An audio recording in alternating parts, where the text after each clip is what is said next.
kailan mo naman sinimulan gamitin tong entry name na to? Saan ka unang lumaban sa sports natin na ginamit mo tong entry name na to?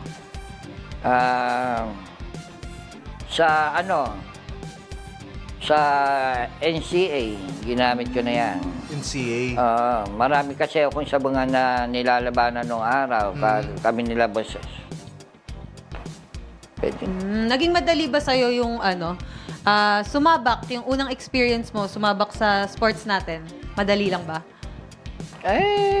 Yung una, mahirap kasi nga, doon ko nakita nga yung sa NCA. Talagang magagaling ang naglalaban sa NCA nung araw.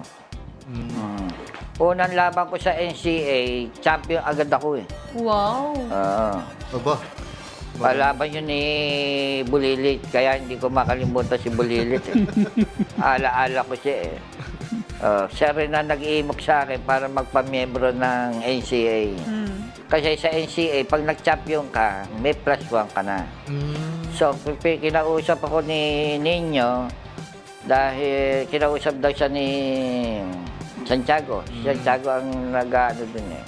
Kung pwede daw ako mag-member ng NCA, pagkatapos yung champion ko, ipo-points na nila.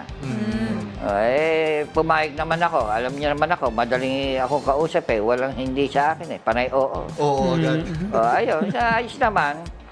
Kasi nga, may premyo nga daw na nakukuha doon pag ikaw ay naging stag fighter, pati Cocker of the Year.